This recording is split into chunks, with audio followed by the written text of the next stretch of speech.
morning students. Now in last lecture we have seen exercise number 13. Now today discuss exercise number 14. So it is on page number 211. आपकी text book में page number 211 पर है. तो इसमें क्या दिया है? So here Ruthvi and Princey are the partners sharing property loss in the proportion of 5:3. यानी रुथवी एंड प्रिंसी दो पार्टनर्स हैं और उनका प्रॉपर्टी लॉस शेयरिंग रेशियो है 5:3.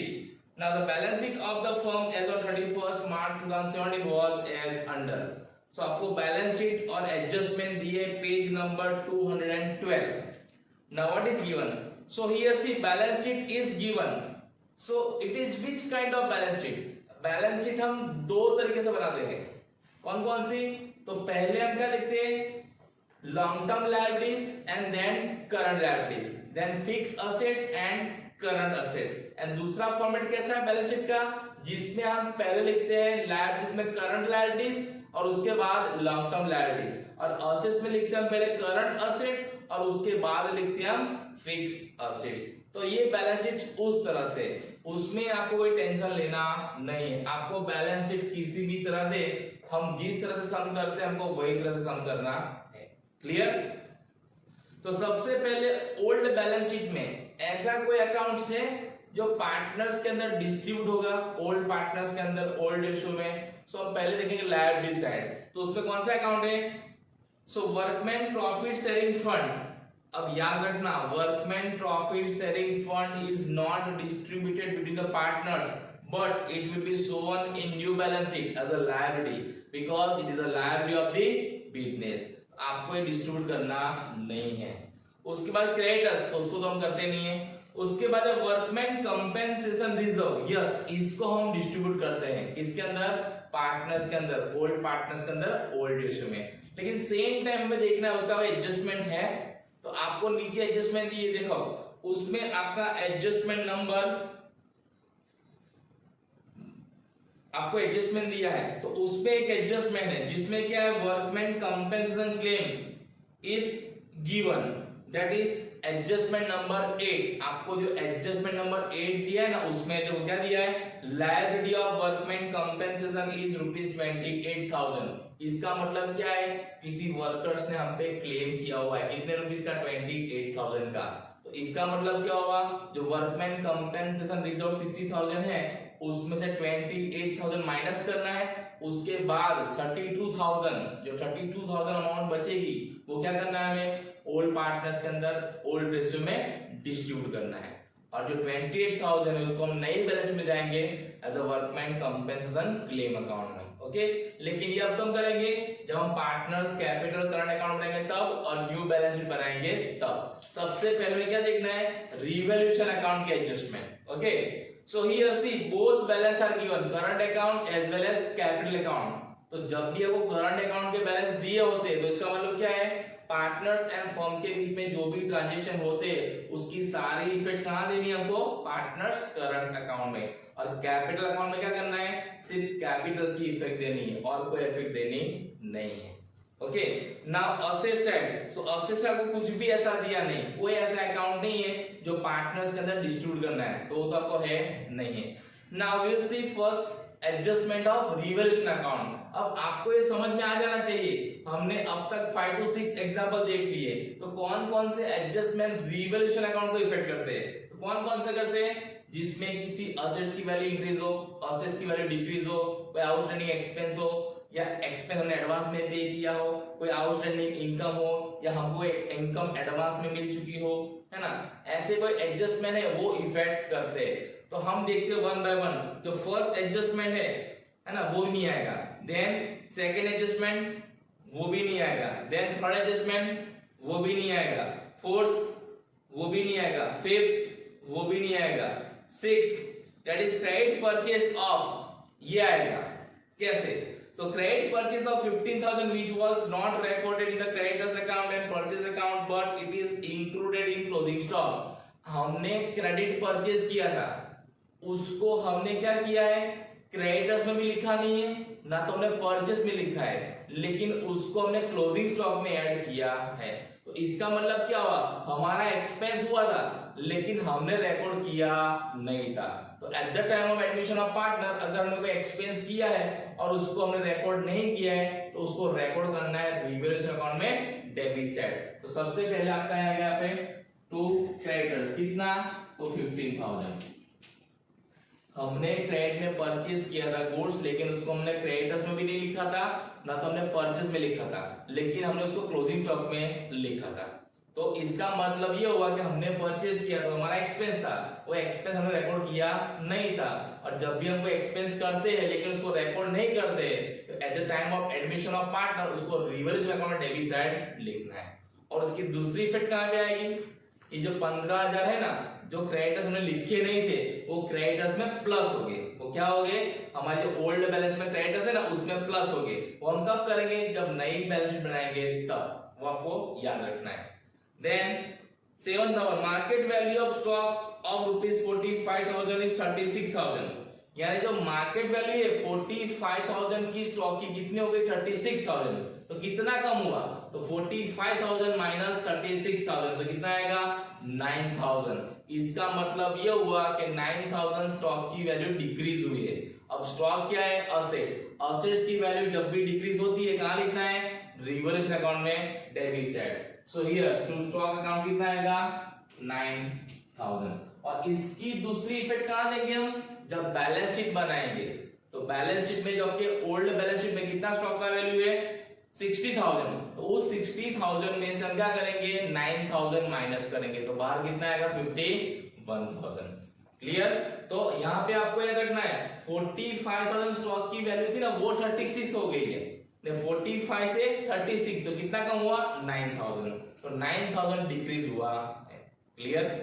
देन उसके बाद है आपका liability of workman compensation is 28,000, वो भी रिवैल्यूएशन अकाउंट को इफेक्ट करेगा नहीं, वो हम बाद में देखेंगे। उसके बाद है accrued interest on investment ₹24,000 is not recorded. हमारे इन्वेस्टमेंट पे हमें इंटरेस्ट हो चुका है, हमारा इंटरेस्ट ड्यू हो चुका है लेकिन हमको अभी मिला नहीं है। तो इसका मतलब क्या हुआ, it is our outstanding income, it is our outstanding income. और at the time of admission if is there any outstanding income it is recorded in revaluation account credit side because it is our income, and second effect will be given on balance sheet asset side क्योंकि हमें कोई पैसा नहीं मिला है।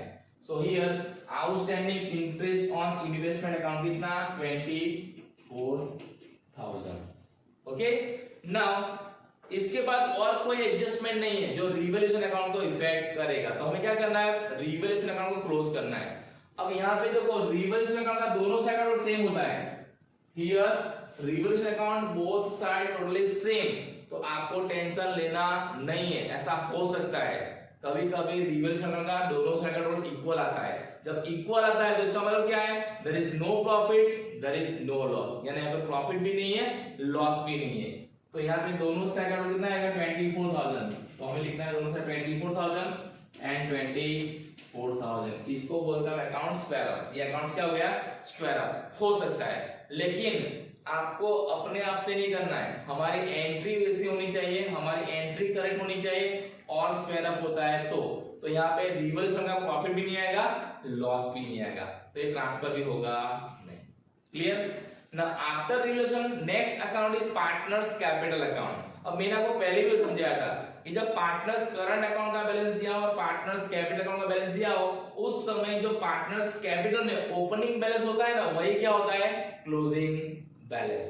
तो सबसे पहले क्या करना है, balance brought down old partners का।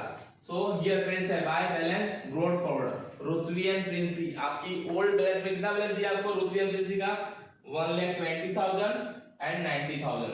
So here 1,20,000 and here it is 90,000। और मनन में डैश, क्योंकि मनन कौन है, नया पार्टनर। अब देखेंगे हम फर्स्ट एडजस्टमेंट, क्योंकि it is belong to partners capital. So Manan will bring his personal furniture of ₹75,000 as capital। अब पार्टनर्स जो नया पार्टनर्स फर्म के अंदर आता है वो हमेशा कैपिटल कैश के फॉर्म में नहीं लाता है, कभी कभी वो काइंड में भी लेके आता है। काइंड में means in form of assets. So here Manan bring what, furniture, his personal furniture as a capital।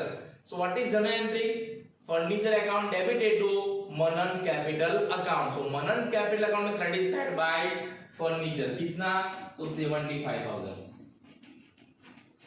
और दूसरी क्या है कि इफेक्ट, हमारी नई बैलेंस शीट में हमें फर्नीचर की वैल्यू दिखानी है 75,000 because now it is assets of the business. ये हम जब बैलेंस शीट बनाएंगे तब लिखेंगे। Clear? Now out of creditors, second adjustment, out of creditors rupees 60,000 are payable to Manan which is to be transferred to his capital account। यानी मनन ने क्या किया, जो टोटल क्रेडिटर्स हमारे फर्म के है ना, उसमें से 60,000 वो अपने अकाउंट में ट्रांसफर कर लेगा, यानी वो खुद पे करेगा और उसको हमें क्या करना है, तो उसकी कैपिटल गिन लेना है। तो इसका मतलब ये हुआ मनन कैपिटल कैसे लाता है, क्रेडिटर्स को पे करने के बाद, है ना। तो क्या करना है इस केस में, बाय क्रेडिटर्स अकाउंट कितना 60,000, यहाँ पे कितना आएगा 60,000, यानी कि अब ये जो क्रेडिटर्स है वो कौन पे करेगा, मनन करेगा। और मनन उसके लिए क्या करता है, उसकी कैपिटल हमको कंसीडर करना है। क्लियर? तो यहाँ के लिखना है इसको बाय क्रेडिटर्स अकाउंट 60,000। अब हम जब नई बैलेंस शीट बनाएंगे उस समय हमारे जो ओल्ड बैलेंस शीट में जो क्रेडिटर्स है ना 1,20,000 के, देखिए आपकी ओल्ड बैलेंस शीट में 1,20,000 क्रेडिटर्स दिए हैं, उसमें से 60,000 माइनस करना है क्योंकि अब ये पैसा हमें देना नहीं, हमें यानी ओल्ड पार्टनर्स को देना नहीं है। तो अभी कितने हो जाएंगे वो 120 में से 60 अगर मनन पे करेगा तो 60,000, वो हम जब बैलेंस शीट बनाएंगे ना तब देखेंगे। लेकिन आपको एक चीज याद रखनी है यहाँ पे कि जो नया पार्टनर फर्म के अंदर आता है वो हमेशा कैश लेके आता है, उसके कैपिटल के लिए वो जरूरी नहीं है, वो कुछ भी लेके आ सकता है ना। वो असेट्स भी लाता है और कभी कभी वो लायबिलिटीज पे करने के लिए भी बोलता है और उसको हम क्या कंसीडर करते हैं, कैपिटल। तो यहाँ पे क्या किया मनन ने, 75,000 कैपिटल कैसे लाया, बाय फर्नीचर, एंड 60,000 क्या किया उसने, क्रेडिटर्स एक्सेप्ट किए कि ये क्रेडिटर्स मैं पे करूंगा और उसके बदले में उसको क्या गिनना है, उसकी कैपिटल गिनना है। Clear? Now here there are no more entries, तो हमें क्या करना है, दोनों साइड रूल तो हम करेंगे। यहाँ पे कितना आएगा 1,20,000, यहाँ पे 90,000 और यहाँ पे कितना आएगा 1,35,000, 1,35,000। क्लियर? तो ये हो गया टोटल, ये हो गया टोटल। इसको हम लिखेंगे दोनों साइड, हियर 1,20,000, 90,000 एंड 1,35,000। तो बैलेंस हियर क्या आएगा, because here there is no entry, so 1,20,000, 90,000 and 1,35,000। So here it is fixed capital account method, है ना। जब पार्टनर्स करंट अकाउंट के बैलेंस दिए होते, इसका मतलब क्या है, ये partnership firm fixed capital account method follow करती है कैपिटल अकाउंट मेंटेन करने के लिए। और उसमें क्या होता है, opening balance and closing balance both are same. तो यहाँ देखो रुद्वी एंड प्रिंसी का ओपनिंग एंड क्लोजिंग दोनों बैलेंस क्या है, सेम। और मनन का कितना है 1,35,000। अब इस बैलेंस को हमें दिखाना है नई बैलेंस शीट में as a capital. Clear? So we have prepared what, revaluation account and partners capital account. Now next account is what, partners current account. Now we prepare what, partners current account.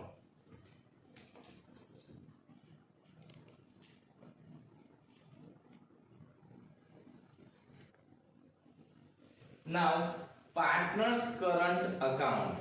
Now partners current account के balance आपको balance sheet में, old balance sheet में किस side दिए सबसे पहले वो देखना है। So here in this balance sheet both partners, both old partners current account balances are given on liability side. अगर लायबिलिटी साइड बैलेंस है करंट अकाउंट के तो इसका मतलब क्या है, it has credit balance. Current account में कौन सा बैलेंस है, क्रेडिट बैलेंस। अगर करंट अकाउंट में क्रेडिट बैलेंस है तो किस साइड बैलेंस ब्रॉट डाउन करना है हमें, करंट अकाउंट में क्रेडिट साइड। तो सबसे पहले आपको करंट अकाउंट के बैलेंस ब्रॉट डाउन करना है या ब्रॉट फॉरवर्ड करना है। सो बाय बैलेंस BL, तो रुद्वी एंड प्रिंसी, तो रुद्वी का है 1,50,000 और प्रिंसी का है 1,95,000। ये तो बैलेंसेस आपको ब्रॉट डाउन करने हैं पहले। और मनन में क्या आएगा, dash. These are first step to prepare partners current account. उसके बाद now here there is no profit and no loss in revolution account, तो यहाँ पे रिवॉल्यूशन अकाउंट की कोई एंट्री आएगी नहीं। अगर रिवॉल्यूशन अकाउंट में प्रॉफिट होता तो क्रेडिट साइड एंट्री करते हैं, अगर लॉस होता तो कहां करते हैं हम, डेबिट साइड। लेकिन यहाँ पे रिवॉल्यूशन अकाउंट का बैलेंस क्या होता है, दोनों साइड का सेम आता है, इक्वल आता है। So here there is no profit no loss, तो यहाँ पे रिवॉल्यूशन अकाउंट की कोई एंट्री आएगी नहीं। तो उसके बाद क्या करना है आपको, तो जो नया पार्टनर से, कौन नया पार्टनर है, मनन, जो प्रीमियम फॉर गुडविल लेके आता है उसको लेके। तो अब हम देखेंगे adjustment number 3, 4 and 5। So what is adjustment number 3, Manan will be given 1/5 share in the future, यानी मनन का शेयर इन प्रॉफिट कितना है, 1/5। This is for the information. Now Manan will bring 45,000 as goodwill in cash, Manan जो नया पार्टनर है वो goodwill in cash कितना लेके आएगा, 45,000। और थर्ड एडजस्टमेंट है goodwill of firm is valued at ₹3 lakh. तो मैंने आपको पहले भी समझाया था कि जो नया पार्टनर फर्म के अंदर कितना कैश लेके आता है as a premium for goodwill, आपको वो दिया हो और आपको साथ में ये भी दिया हो कि फर्म की वैल्यू ऑफ गुडविल कितनी है, उस टाइम पे हमें क्रॉस वेरीफाई करना है ना, क्रॉस वेरिफिकेशन करना है कि नए पार्टनर को जितना प्रीमियम फॉर गुडविल लाना था उतना लाता है कि नहीं लाता है। तो अगर हम यहाँ पे करेंगे तो कितना है वैल्यू ऑफ गुडविल, 3 लाख, और उसका शेयर इन प्रॉफिट कितना है, 1/5। जो न्यू वैल्यू ऑफ गुडविल होता है ना, उसको नए पार्टनर्स के शेयर इन प्रॉफिट से मल्टीप्लाई करना है। तो हम करते हैं, कितना आंसर आएगा, 60,000। इसका मतलब क्या है, मनन को प्रीमियम फॉर गुडविल कितना लाना था, 60,000, लेकिन वो कैश में लेके कितना आता है, 45,000। तो कितना बाकी है, 15,000। 15,000 premium for goodwill partner Manan cash में लेके आता नहीं है। अब हमको पता है जब पार्टनर कैश में लेके आता है प्रीमियम फॉर गुडविल तो उसकी एंट्री क्या होती है, cash account debited to premium for goodwill. लेकिन जब कैश में नहीं लाता है तो क्या एंट्री होती है, नए पार्टनर्स का कैपिटल और current account debited to old partners capital और करंट अकाउंट। मैंने कैपिटल एंड करंट अकाउंट क्यों बोला है, क्योंकि जब पता हमको नहीं होता है, जब हम एग्जांपल नहीं करते तब कि कौन सा अकाउंट आएगा, कैपिटल और करंट। लेकिन इस केस में कौन सा अकाउंट आएगा, करंट अकाउंट आएगा, क्योंकि हम यहाँ पे कौन सी मेथड से अकाउंट मेंटेन करते हैं, फिक्स कैपिटल अकाउंट मेथड से। तो यहाँ पे क्या एंट्री होगी उसकी, so Manan current account debited to Rudvi current account and to Princy current account. जो 15,000 कैश में लाता नहीं है उसकी एंट्री, और जो 45,000 कैश में लेके आता है उसकी एंट्री क्या होगी, cash account debited to premium for goodwill. और 45,000 को हम क्या करेंगे, ओल्ड पार्टनर्स के अंदर सैक्रिफाइस रेशियो में डिस्ट्रीब्यूट करेंगे। उस टाइम क्या एंट्री आएगी, premium for goodwill account debited to Rudvi current account and to Princy current account. इस तरह से दो एंट्री हमको देनी है। लेकिन here we are able to find out sacrifice ratio. आपको न्यू रेशियो दिया है, नहीं दिया है। जब आपको न्यू रेशियो ना दिया हो उस केस में आपका जो ओल्ड रेशियो है वही क्या हो जाएगा, सैक्रिफाइस रेशियो, बराबर। जो 45,000 है उसको अगर हम ओल्ड रेशियो में डिस्ट्रीब्यूट करते हैं ओल्ड पार्टनर्स के अंदर, कौन से रेशियो में, 5:3 में, कितने रुपीस को, 45,000 को, तो कितना कितना आएगा।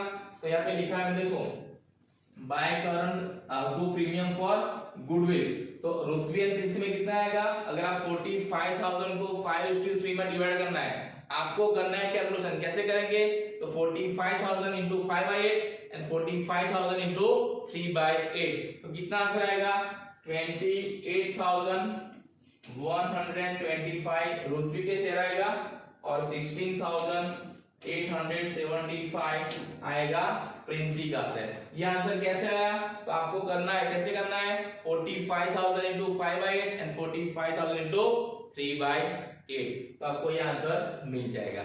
ये हमने 45,000 में डिस्ट्रीब्यूट किया उसकी एंट्री है ना। नाउ जो 15,000 वो कैश में लेके नहीं आता उसकी जनरल एंट्री क्या होती है, so Manan capital current account debited to Rudvi current account and to Princy current account. यानी रुद्वी एंड प्रिंसी के करंट अकाउंट में क्रेडिट साइड लिखना है, यानी यहाँ पे। तो यहाँ क्या लिखा है, मैंने देखो करंट अकाउंट ऑफ मनन, और रुद्वी और प्रिंसी में अमाउंट लिखना है। पर्टिकुलर्स में क्या लिखना है, नए पार्टनर्स का करंट अकाउंट, और अमाउंट किस में लिखना है, रुद्वी एंड प्रिंसी में। तो अगर हम 15,000 को 15,000 को 5/3 में डिवाइड करते हैं तो कितना कितना अमाउंट आएगा, तो 9,375 पृथ्वी के पार्ट में आएगा और 5,625 किसके पार्ट में आएगा, प्रिंसी के पार्ट में आएगा। तो हमने यहाँ दोनों गुडविल डिस्ट्रीब्यूट किए। ये कौन सी है जो कैश में लेके आता है वो, और ये कौन सी है जो कैश में लेके आता नहीं है। क्लियर। अब उसकी दूसरी बेट क्या होगी, तो जो मनन है नया पार्टनर उसका अकाउंट क्या होगा, डेबिट। तो मनन के अकाउंट में debit side, Prithvi current account and Princy current account, तो उसमें मनन के अकाउंट में लिखना है कितना कितना 9,375 एंड 5,625। ये आपको जनरल एंट्री के ऊपर से लेजर पोस्टिंग करनी है। जनरल एंट्री क्या है, Manan current account debited 15,000 to Prithvi current account and to Princy current account. तो पृथ्वी एंड प्रिंसी में क्रेडिट से लिखना है और यहाँ लिखना है करंट अकाउंट ऑफ मनन, और ये डिवाइड कर दिया है 15,000 को 5/3 में। और मनन करंट अकाउंट में लिखना है डेबिट साइड, यानी मनन के अकाउंट में आना चाहिए। जिस पार्टनर्स का अकाउंट डेबिट होता है उस पार्टनर्स के डेबिट साइड उसके कॉलम में अमाउंट आनी चाहिए, यानी अमाउंट यहाँ पे लिखनी है। तो यहाँ क्या आएगा, Prithvi current account and Princy current account. तो ये हो गया गुडविल का एंट्री। क्लियर। जब पार्टनर्स क्या करता है, पार्ट में गुडविल लेके आता है, पार्ट में यानी कुछ amount of goodwill in cash and कुछ amount of goodwill in kind, cash में नहीं लाता है तब। क्लियर। तो ये हो गया आपका गुडविल का adjustment. Now workman compensation reserve, तो कितनी है आपके पास वर्कमैन कंपेंसेशन रिजर्व 60,000, लेकिन उसमें से कितने का क्लेम है 28,000 का। तो 60,000 में से 28,000 माइनस कीजिए, कितना आएगा 32,000। इस 32,000 को हमें क्या करना है 5/3 में डिवाइड करना है। तो कितना कितना आएगा, तो यहाँ पे आएगा आपका 20,000 और यहाँ पे आपका आएगा 12,000, बराबर ना।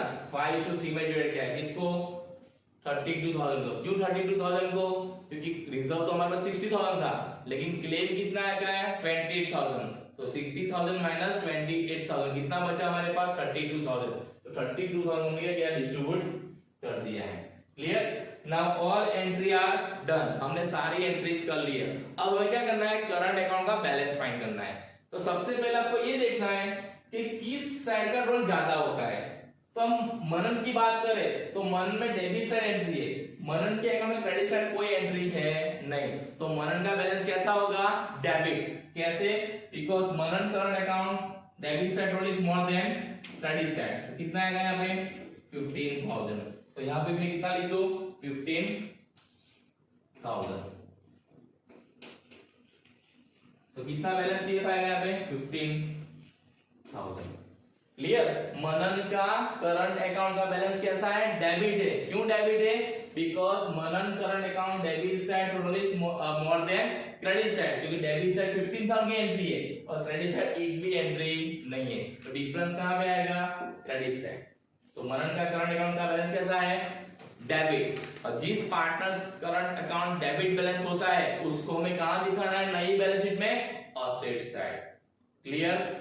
नाउ पृथ्वी एंड प्रिंसी, तो उसमें डेबिट साइड कोई एंट्री नहीं है, सिर्फ क्रेडिट साइड है। तो उनका बैलेंस कैसा होगा, credit, because Prithvi and Princy current account credit side total is more then debit side. कितना आएगा अगर हम टोटल करेंगे तो इसका 2,07,500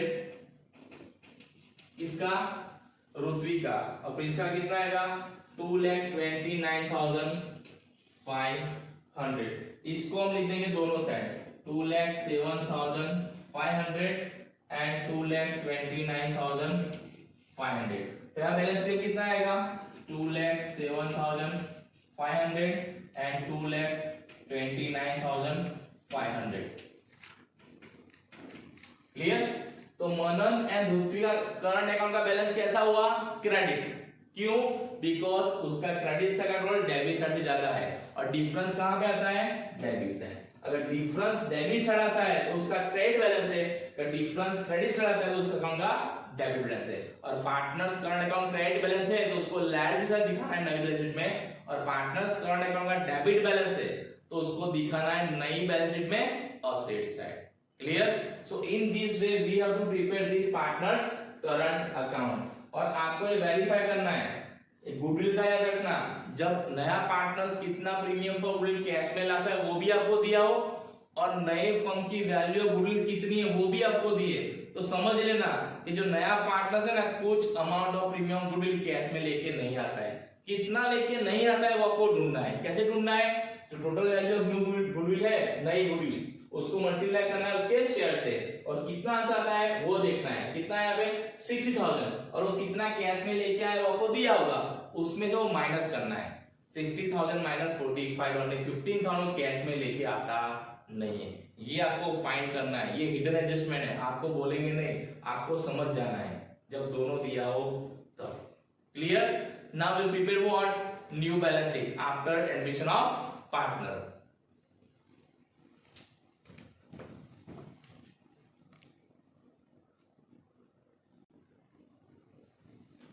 Now, after partner's current account, generally we prepare cash account.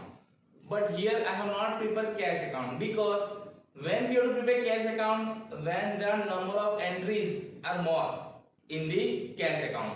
But here there is only one entry. Cash account में सिर्फ एक एंट्री है, वो भी कौन सी? जो मनन प्रीमियम फॉर गुडविल कैश में लेके आता है वो। जब एक ही एंट्री हो तो हम उसको डायरेक्टली नई बैलेंस शीट में बता सकते हैं, डायरेक्टली आपको ऐड कर सकते हो, तो भी आपका आंसर सेम आएगा। तो यहाँ पे हमने कैश अकाउंट बनाया नहीं है। तो ऐसा जब हो कि कैश अकाउंट में एक या दो एंट्री है, उस केस में अगर आप कैश अकाउंट नहीं बनाते हो तो भी चलता है, लेकिन नई बैलेंस शीट में आपको वो प्लस करके दिखाना है, डायरेक्ट बैलेंस दिखाना नहीं है, जैसे मैंने यहाँ पे किया है वैसे। हम बाद में देखेंगे जब ये पॉइंट आएगा तब। Now new balance sheet after admission of partner. Now as we know, जब भी हम नई बैलेंस शीट बनाते हैं तो कहां से सब शुरुआत करते हैं? हम लायबिलिटी साइड से, और उसमें भी सबसे पहले क्या लिखते हैं हम? पार्टनर्स कैपिटल अकाउंट के बैलेंस। तो हमारे कितने पार्टनर्स हो गए अब? पृथ्वी, प्रिंसी एंड मनन। तो उनका बैलेंस कितना आया था जो हमने बनाया था पार्टनर्स कैपिटल अकाउंट? तो उसमें कितना कितना आएगा? 1,20,000, 90,000 एंड 1,35,000। ये तीनों पार्टनर्स के कैपिटल हमको दिखाने हैं। अब हमें तीनों का टोटल करना है। अगर हम तीनों का टोटल करेंगे तो कितना आएगा पार्टनर्स कैपिटल का? 3,45,000। कितना आएगा? 3,45,000। आपको टोटल करना है इसका 3,45,000। आज के बाद करंट अकाउंट, तो हमने देखा था कि रुथवी एंड प्रिंसी के करंट अकाउंट का बैलेंस क्रेडिट था। अगर क्रेडिट बैलेंस है तो उसको दिखाना है लायबिलिटी साइड। तो हमने यहाँ पे दिखाया, देखो current account of Ruthvi and Princy, तो उनका बैलेंस कितना कितना आया था करंट अकाउंट में देखा था। तो बैलेंस आपका जो आया था कितना आया था वो? उसमें आपका बैलेंस है 2,07,500। किसका आया था? रुथवी का। और प्रिंसी का कितना आया था आपका? 2,29,500। ये करंट अकाउंट में जो फाइंड बनाए थे ना, उसमें जो बैलेंस आया था वो डेबिट साइड डिफरेंस कितना कितना आया था? 2,07,500 एंड 2,29,500। अगर हम दोनों का टोटल करते हैं तो कितना आएगा? ये 4,47,000। कितना आएगा? 4,47,000। ये दोनों टोटल करके हमें बाहर लिख देना है। क्लियर ना? उसके बाद ओल्ड बैलेंस शीट में जो दिया है वो क्या दिया है? वर्कमैन प्रॉफिट शेयरिंग फंड, उसको एज इट इज दिखाना है because it is the liability of the firm. कितना आएगा वो? 30,000। तो उसको ऐसे दिखा देना है 30,000 ना। उसके बाद क्रेडिटर्स। अब क्रेडिटर्स में दो एडजस्टमेंट थे। टोटल क्रेडिटर्स कितने हमारे? 1,20,000। तो पहले हम लिखो यहाँ पे 1,20,000। उसमें से जितना मनन ने एक्सेप्ट किया था, कितना एक्सेप्ट किया था मनन ने? 60,000। मनन ने क्या बोला था? 60,000 क्रेडिटर्स मैं पे कर दूंगा और उसको मेरी कैपिटल गिन लो। तो अब हमारे जो 1,20,000 क्रेडिटर्स थे उसमें 60,000 मनन पे करेगा, तो हमारा कितना रहा? 60,000। दूसरा, हमने क्रेडिट परचेज किया था लेकिन उसको हमने क्रेडिटर्स में और परचेज में रिकॉर्ड किया नहीं था। तो हमें क्या करना है, अगर हमने क्रेडिट में परचेस किया है और उसको हमने बुक में रिकॉर्ड नहीं किया है, इसका मतलब हमारे क्रेडिटर्स क्या हो गए, इंक्रीज हो गए हैं, है ना। तो उसको क्रेडिटर्स में क्या करना है, प्लस। तो यहाँ फिर क्या करेंगे हम, प्लस 15,000, यानी क्या करना है आपको, 1,20,000 में से पहले 60,000 माइनस करो तो कितना रहेगा, 60,000, उसके अंदर 15,000 प्लस करो तो बाहर कितना आंसर आएगा, 75,000, यानी हमारे क्रेडिटर्स कितने हो गए अब, 75,000। क्लियर। इस तरह से आपको एडजस्टमेंट करना है जब नए पार्टनर्स ने क्रेडिटर्स को पे करने के लिए क्या किया है, रिस्पॉन्सिबिलिटी ली है, तो उसको क्रेडिटर्स में माइनस कर देना है और जो डिफरेंट अमाउंट है वो बाहर लिखना है। और यहाँ 15,000 क्यों हमने प्लस किए, क्योंकि हमने क्रेडिट परचेस किया था और उसको हमने बुक में रिकॉर्ड किया नहीं था, इसलिए हमारे क्रेडिटर्स क्या हो गए होंगे, इंक्रीज हो गए होंगे। तो क्रेडिटर्स में इसको प्लस करना है। जब हमने क्रेडिट परचेस किया हो और उसको बुक में रिकॉर्ड किया ना हो तो क्रेडिटर्स में उसको क्या करना है, प्लस करना है। तो हमारे क्रेडिटर्स कितने हो गए अब, 75,000। उसके बाद है आउटस्टैंडिंग वर्कमैन कंपेंसेशन क्लेम, जो वर्कर्स ने क्लेम किया है, जो हमें एडजस्टमेंट में दिया है, एडजस्टमेंट नंबर 8, 28,000, उसको यहाँ पे दिखाना है 28,000। तो ये हो गया आपका liability side. Now asset side. Now asset side हमको सबसे पहले बैंक दिया है, तो ओल्ड बैलेंस कितना है बैंक में हमारा, 60,000। क्लियर। उसमें एक ही एंट्री आती है, अगर आप कैश अकाउंट बनाते तो डेबिट साइड क्या लिखते हैं, बाय बैलेंस ब्रॉट डाउन 60,000, और दूसरी एंट्री क्या होती, टू प्रीमियम फॉर गुडविल 45,000। ये दो ही एंट्री आती, तो टोटल कितना आपका आता, 1,05,000। तो यहाँ पे जो नया पार्टनर गुडविल लेके आता है कैश में, प्रीमियम ऑफ गुडविल 45,000, तो टोटल क्या होगा, 1,05,000। तो उसको डायरेक्टली बाहर आपको लिख देना है। अगर आप कैश अकाउंट बनाते हो तो भी चलेगा और डायरेक्ट एंट्री देते हो तो भी चलेगा। Clear, both are correct. लेकिन ज्यादा एंट्रीज हो डेबिट साइड या क्रेडिट साइड, तो उसके टाइम पे आपको कैश अकाउंट बनाना कंपलसरी है। सिर्फ एक एंट्री हो उस केस में आप यहाँ पे लिख सकते हैं। क्लियर। उसके बाद डेटर्स, फर्नीचर, स्टॉक, बिल्डिंग, इसमें कोई एडजस्टमेंट नहीं है। कोई एडजस्टमेंट है, जब कोई एडजस्टमेंट ना हो तो उसको एज इट इज रख देना है ना। यहाँ पे हमें कोई चेंज करना नहीं है। तो हमारे डेटर्स कितने थे ओल्ड बैलेंस शीट में, 90,000, तो एज इट इज 90,000। फर्नीचर हमारा कितना था, ये फर्नीचर जो नया पार्टनर्स लेके आता है वो मनन लाया था ना फर्नीचर एज अ कैपिटल, तो फर्नीचर दिखाना है। कितने का फर्नीचर था वो, 75,000। उसके बाद स्टॉक की वैल्यू कितनी है, 60,000। उसके बाद है बिल्डिंग, तो बिल्डिंग की वैल्यू कितनी है, 4,50,000। जो ओल्ड बैलेंस शीट में असेट्स है उसको एज इट इज रख देना है, उसमें कोई चेंजेस करना नहीं है क्योंकि उसमें कोई एडजस्टमेंट नहीं है। लेकिन यहाँ पे स्टॉक, आपका जो स्टॉक था ना उसमें एडजस्टमेंट था, आपका जो स्टॉक था उसमें एडजस्टमेंट था। क्या स्टॉक जो आपको दिया है एडजस्टमेंट 7, 45,000 की स्टॉक की वैल्यू कितनी हो गई थी, 36, यानी 9,000 कम हो गया था। तो यहाँ पे क्या करना है, स्टॉक में 60,000 माइनस 9,000, तो बाहर कितना आएगा, 51,000। ऐसा माइनस करना है, 60,000 माइनस 9,000। अगर आप 45 में से 9 माइनस करके 36 लिखो तो 60 में से 45 ज्यादा कितना बाकी रहेगा, 15। तो 36 प्लस 15 कितना होगा, 51,000। और आप डायरेक्टली 9,000 60,000 माइनस कर दो तो भी चलेगा। ओवरऑल आपका स्टॉक का वैल्यू कितना डिक्रीज हुआ है, 9,000। तो हम 60,000 में से 9 माइनस करें तो भी कितना आएगा, 51,000। अगर आप 45 में से 36 वैल्यू करते हैं तो 36 वैल्यू लेना है, तो 60 में से 45 माइनस करेंगे तो कितना बाकी का वैल्यू होगा, 15,000। तो 36 प्लस 15 कीजिए तो भी कितना आएगा, 51,000। तो हमें क्या करना है, जब भी ऐसा एडजस्टमेंट हो तो जितना वैल्यू कम होता है स्टॉक का उतना टोटल स्टॉक की वैल्यू से माइनस कर देना है। आपका आंसर सेम आने वाला है, कोई टेंशन लेना नहीं है। ओके। नाउ उसके बाद करंट अकाउंट ऑफ मनन, जो मनन था ना उसके करंट अकाउंट का डेबिट बैलेंस था। हमको कैसे पता लगा डेबिट बैलेंस था, क्योंकि मनन के करंट अकाउंट का डेबिट साइड का टोटल क्रेडिट साइड से ज्यादा था और डिफरेंस कहां पे आया था, क्रेडिट साइड, तो उसका बैलेंस कैसा हुआ, डेबिट। अगर करंट अकाउंट का डेबिट बैलेंस है किसी पार्टनर्स का तो उसको कहां लिखना है, बैलेंस शीट में असेट साइड। कितना बैलेंस था वो, 15,000, तो हियर इट इज 15,000, ये आपको याद रखना है। क्लियर।